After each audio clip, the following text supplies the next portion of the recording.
After 7 abortions in her final year in the university, Bella mistakenly got pregnant the 8th time. And this time, no matter what she tried, from pills to traditional concoctions and even backdoor clinics, the pregnancy refused to go down.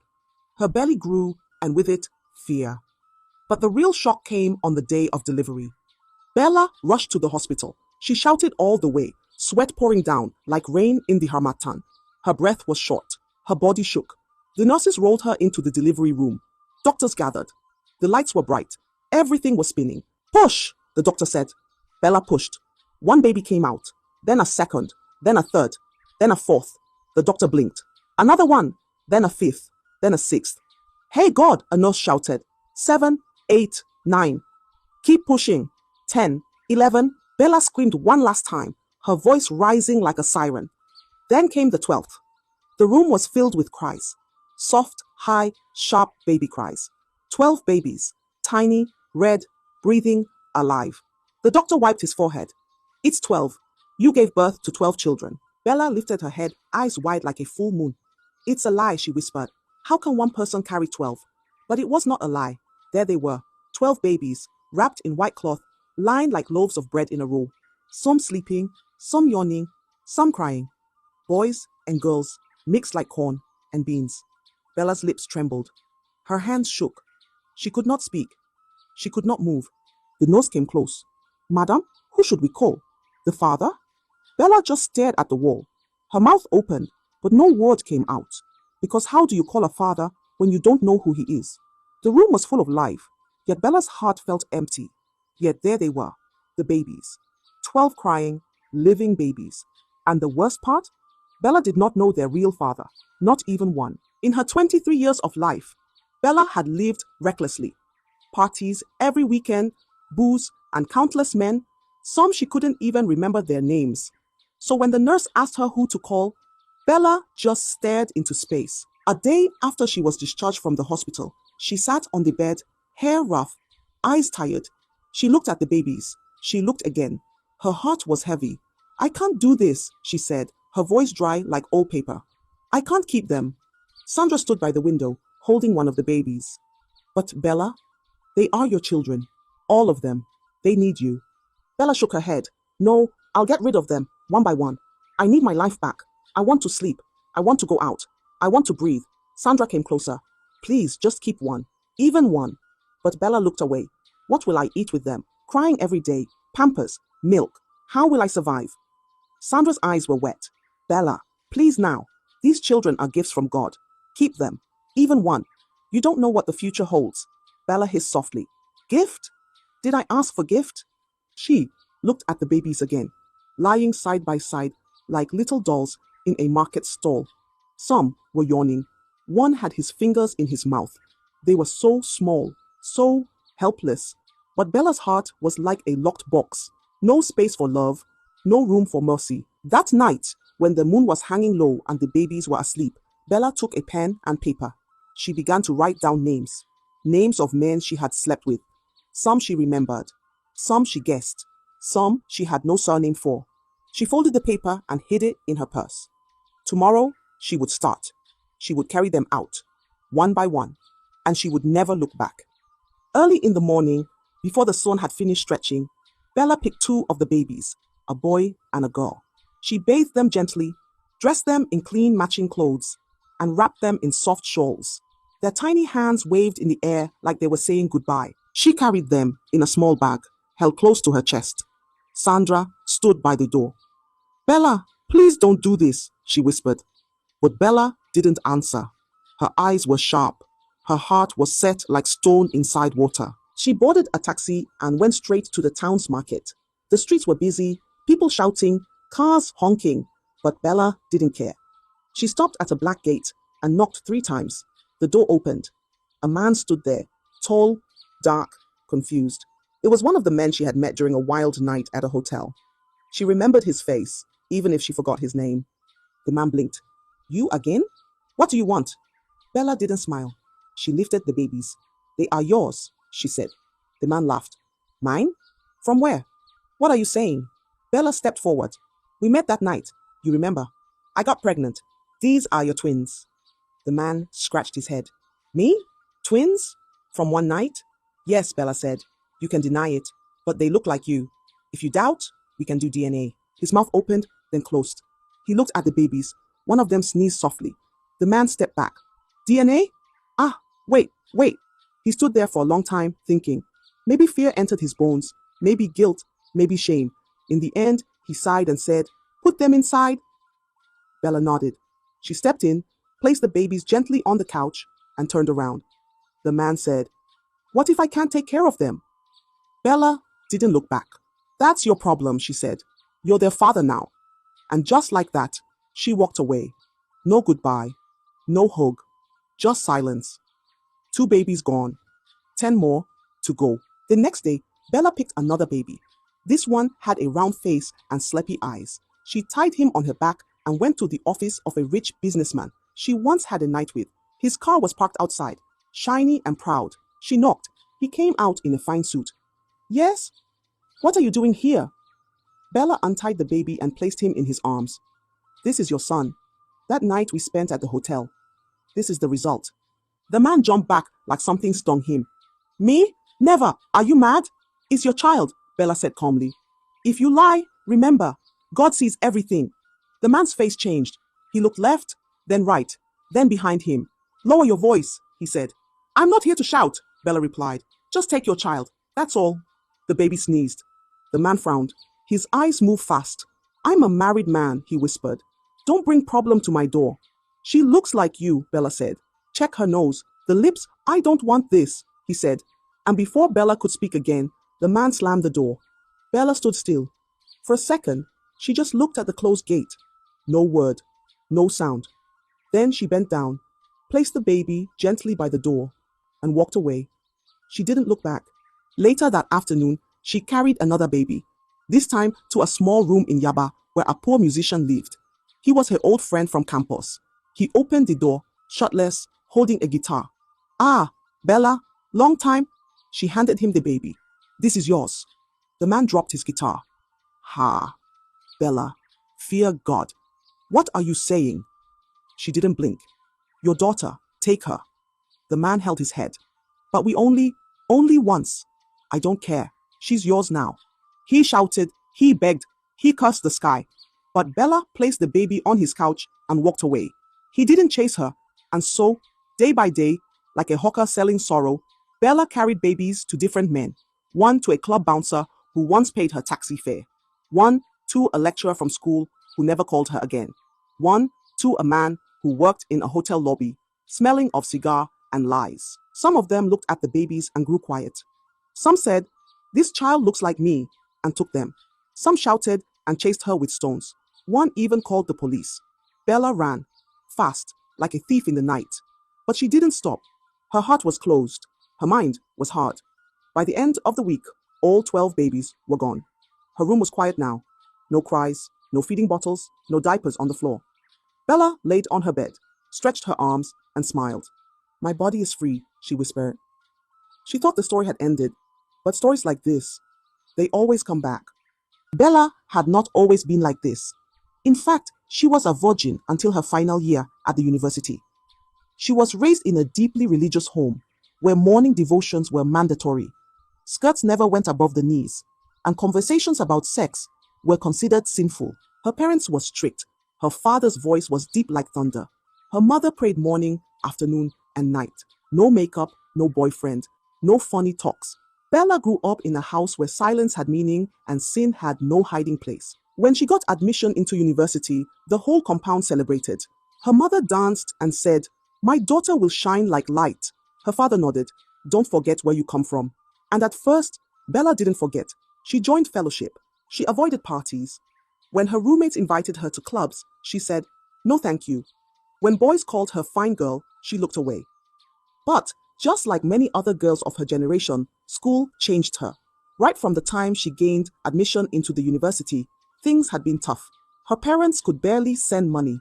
Some semesters, she survived on snacks and occasional meals from generous friends. She wore the same shoe every day. Some nights, she slept with hunger pressing her belly. She watched her roommates change wigs every week, carry new phones, wear new clothes, eat fried rice and chicken like it was air. At first, She resisted their way of life. She often told them, God will provide, and they would laugh, saying, God helps those who help themselves. But Bella held on until her final year broke her completely. She needed money for her final year project. The department had given a deadline, and students were rushing to complete theirs. Bella called home, sent texts, and even begged her pastor to speak to her parents. No response came.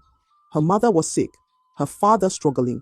She had no one else. Then, her friends introduced her to a man, a rich businessman who occasionally helped female students. He can handle everything, they said. Just meet him. Out of desperation, Bella agreed. The man was smooth-spoken, well-dressed, and sat in a black SUV that smelled of leather and power. He offered to take care of all her expenses, from tuition to project costs, and even extra allowance. But there was a condition. She had to sleep with him. I'll give you everything you need, he said, but give me one night. Bella refused. Her ears burned. She stood up and ran out. Her feet carried her back to the hostel. She went back to her room and wept. She told her friends she couldn't trade her dignity for money. Her roommates sat on the bed that evening, laughing and painting their nails. One of them looked up. Bella, just go and meet the man, she said. He won't kill you. He will give you what you need. Bella shook her head. I don't want to lose my dignity. They laughed. Who'd dignity help? Days passed. The project deadline drew closer. Bella watched as her classmates submitted their work while she still struggled to even print her proposal. She begged her supervisor for more time and received a cold reply. Desperate and ashamed, she remembered the man, a rich one, drove a black SUV, smelled like perfume and power. She had met him once at a party, just in passing. Her roommate had his number. The next morning, she went to see him. His smile was waiting. His voice was soft. You came back, he said. Bella stood still. Her hands were cold. He poured her juice. Relax, he said. Just one night. After that, all your problems will disappear. She turned to leave. Then she remembered her project. She remembered her mother coughing. She remembered the snacks that had finished. She turned back. That evening, Bella gave him her body. She closed her eyes. She held her breath. She told herself, just once. Just this once. The next day, he gave her money. Plenty. More than enough. She printed her project. She bound it. She submitted on time. She smiled with her classmates. They clapped for her. She said thank you. But inside her, something had broken. And that broken piece never healed again. After that first night, something in Bella changed. The line she said she would never cross was now behind her. Far behind. And each step forward became easier. She started small. Just the rich man. He called again, and she went. Then another man. Then another. Soon, she was no longer crying. She began to smile after each visit. Her purse was full. Her wardrobe changed. Her phone became the latest model. Her classmates started to notice. Bella, you're glowing, they said. She laughed and replied, it's God's grace. But it was not grace. It was the secret money of dark nights. She slept with rich men, old ones with big bellies and full pockets. She slept with lecturers, gave them her body for A's. She slept with classmates, the smart ones. They did her assignments while she lay on their beds. Her body became a market. No gates, no rules. She didn't care. Her conscience was sleeping. Her heart was cold. Her eyes were dry. Protection? She didn't think of it. Sometimes they used it. Sometimes they didn't. Sometimes she forgot. Sometimes she didn't even ask. Most of these encounters were unplanned and reckless. Sometimes in a lecturer's office, other times in a parked car, behind the lecture hall, or even a one-night stand at a club. Protection was rarely considered. Pregnancy became a recurring issue. Each time it happened, her friends already knew the answer. Abortion. The first time, she cried. The second time, she didn't cry.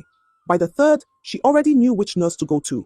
She would hold her stomach, take pills, or lie down on cold metal beds.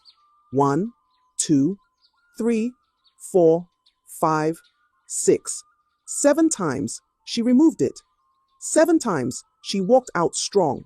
No fear, no guilt, just freedom. Then came the 8th. She felt the signs. She took the pills. Nothing happened. She boiled roots, drank it all. Nothing moved. She went to the backdoor nurse. The tools touched her, but the baby stayed. The more she tried, the stronger it held on. And when the time came, it didn't come alone. It came with 11 others, 12 babies, from one stubborn pregnancy. 12 like judgment, like payback, and all forcefully given to different fathers like Valentine packages. Time passed, and Bella continued her life as though nothing had ever happened. She forgot about the 12 babies she gave away, buried the memory deep within her, and embraced her freedom. While her friends got married and started families of their own, Bella would laugh and say, "When it's time, I'll give birth. I can't let one child tie me down from living my best life. If I could give birth to 12 at once, what's 2 or 3 when I'm ready?" After graduation the following year, Bella decided it was time to leave her wayward lifestyle. She wanted to settle down, but only with someone wealthy. Eventually, she married a rich businessman as his third wife. The wedding was grand, filled with music, decorations, and all kinds of expensive showmanship. But after the celebration came silence. 1 year passed, no child. 2 years passed, still nothing. The first wife whispered, "Maybe she's just enjoying herself." The second wife laughed, "Maybe her womb is just sleeping." But Chief was not smiling. He called her one night. "Let's see a doctor." Bella's heart jumped. Her hands shook. "No," she said quickly. "I'm fine. Just wait small. God's time is best." But deep inside, fear held her throat. She knew what she had done, what she had removed, what she had destroyed. She avoided the hospital like a snake avoids fire. 3 years, 4 years, 5. Then one morning, Chief called her into the living room. His eyes were cold. "You may leave now," he said. "You brought me beauty, but no child. I didn't marry for decoration." He gave her a brown envelope. Inside, divorce papers. Bella packed her things. No music followed her this time, only silence. Bella didn't give up. She told herself, "It was just one mistake. I will try again." And she did. She met a politician, full of charm. His face always on posters, his voice loud like radio. He liked how she looked, how she walked, how she smiled. They got married. Another big wedding. More rice, more music, more dancing. But again, no child. Months passed, then a year, then 2. The man frowned more each day. "Are you sure you're okay?" he asked. Bella nodded. "I'm fine." But her heart was not fine. By the 3rd year, he was tired. He stood by the door one evening and said, "Go. I need a woman, not a statue." He didn't shout. He didn't beg. He just ended it. Bella packed her bags again. Tears came, but they didn't fall. Then came the 3rd. A contractor, simple man, big house, big heart. He treated her like a queen, took her shopping, took her traveling, called her my sunshine. Bella felt peace for the first time in years. But soon, the same question came. Where is the child? Days turned into seasons. No baby, no pregnancy, no hope. People started whispering, "She's barren. She has wasted her womb. She was once wild. Now she's empty." Bella pretended not to hear, but every night she stared at the ceiling. When Bella turned 45, something changed. Her body grew quiet. Too quiet. Month after month, she waited for her flow to come, but nothing came. The blood had stopped. Just like that, she sat on the toilet one day and whispered, "It's over. No more moon. No more chance." Menopause had come like a silent thief in the night, stealing the last seed from her womb. Her face, once bright and shiny, now looked tired. Her skin lost its glow. Her hips no longer danced. The same men who once chased her now looked past her like air. She wore her best dress one day and walked into a party. Nobody turned. Nobody stared. She sat alone in a corner, holding her purse like a baby. Her phone didn't ring like before. Her inbox stayed empty. The world had moved on. Her parents were gone, buried in silence. She didn't visit their graves. She was too busy when they were alive. Now the silence they left behind was louder than any music. Her friend had children, tall sons, pretty daughters. They sent her pictures of graduation, birthdays, weddings. She sent back thumbs up and fake smiles. Sometimes she would stand by the window at night, watching other women call their children in from the rain. She would press her hand to her chest and say, "Once upon a time, I had 12. But there was nobody in the house. No small shoes on the floor, no toys in the corner, only her and silence."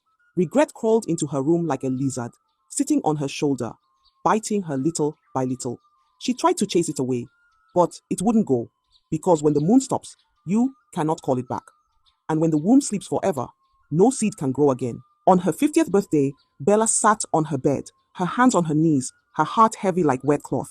Tears rolled down her cheeks. She looked around. Nothing. No child, no husband, no cake, no voice saying, "Happy birthday, Mama." She whispered, "I was once a mother." I had 12. Her voice shook like dry leaves in the wind. Then she stood up. "Let me try," she said. "Let me find them. Maybe. Maybe one will remember me." She pat her small bag, put on her scarf, and stepped out. Her legs were slow, but her hope was fast. She started with the man from the town's market, the one who took the twins. His house was bigger now. His gate was taller. She knocked. The man came out and stared at her. "It's me," Bella said softly. "I came for the twins. My children." The man's face turned cold. "What are you talking about?" "I gave them to you," she said. "Please, let me see them." The man looked away. "Those boys are mine now. They don't know you. Get out before I call the police." Bang! The gate closed. Bella stood there. The wind blew her scarf to the ground. She picked it up and moved on. Second house, a struggling musician. His room was still the same. He opened the door, saw her, and frowned. "Ah, you," she smiled weakly. "Please, the girl I left with you. Where is she?" He rubbed his chin. "I gave her to my sister in Benin. She doesn't bear my name. She doesn't even know I once held her." Bella opened her mouth, but no words came. He shook his head and walked away. Third house, the businessman who once slammed the door. Now he was a church deacon. His Bible was bigger than before. She waited until he stepped out from evening service. "Sir," she said, "do you remember me?" He looked at her, pretending not to. "I gave you a baby," she said. "Please, I just want to see her." He took a deep breath. "That child was taken to an orphanage. I never saw her again. Don't come here again. I'm a changed man." Then he walked away, his Bible under his arm, like nothing ever happened. 3 houses, 3 doors closed, 3 pieces of her heart gone. Bella sat on a stone by the roadside. She wiped her eyes, but the tears refused to stop. Bella went from house to house, face to face, street to street, but every door she knocked, only pain answered. Nobody said, "Welcome." Nobody said, "Mother." Only silence, only rejection. Some shouted, some chased her, some looked at her like she was a stranger. Her legs grew weak.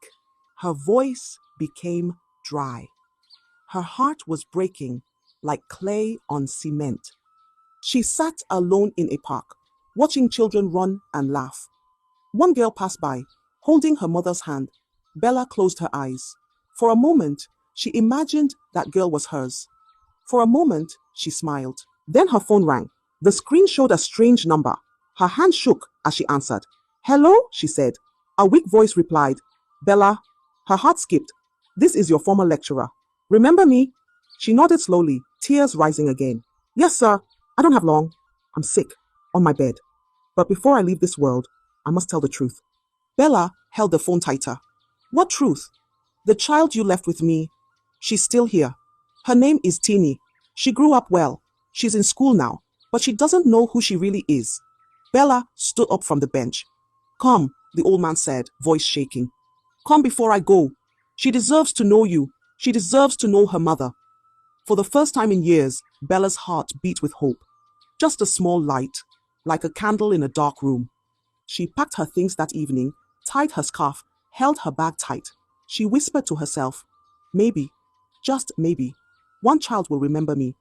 And with tears and trembling hands, she set out to meet her only daughter, Tenny, the one left behind, the one who still had her name hidden in her blood. Bella woke early the next morning. She didn't eat, she didn't drink. She only folded her clothes, packed her bag, and stepped out with quiet feet. The sky was grey. The wind was slow. The road looked long. She whispered, "I'm coming, Teeny. Just wait." At the park, she entered a bus heading to the small town where her old lecturer lived. Her heart beat slowly. Her eyes stared out the window. Every tree they passed, every market, every hill. Bella counted them in her mind. She imagined the moment. Tenny standing in the doorway. Tenny asking, "Are you my mother?" And Bella, with open arms, saying, "Yes, my child." She smiled. For the first time in many years, her smile was soft. But halfway through the journey, the sky turned dark. Rain began to fall. The bus was speeding down a narrow hill. A loud horn, a scream, a flash, crash. A very terrible accident. Metal bent, glass shattered, voices cried. Silence followed. And there, among the broken seats and bleeding hands, Bella lay still. Her eyes were closed, her lips were quiet. She never reached the town. She never saw Tenny. She never heard her daughter's voice. She never held a child again. Just like that, the woman who once gave birth to 12 babies died alone. No goodbye. No one to weep over her body. No child to say, "She was my mother." Only a name tag in her bag and a heart full of regrets. She never got to see any of the children she once gave away. She never had the chance to correct her mistake. Moral of the story: be careful how you use your young age so you won't regret your actions at old age. Not everyone gets the chance to correct their mistakes. I hope you enjoyed the story. If so, please like the video, comment what you learned from the tale, and don't forget to subscribe to the channel for more enchanting tales just like this one.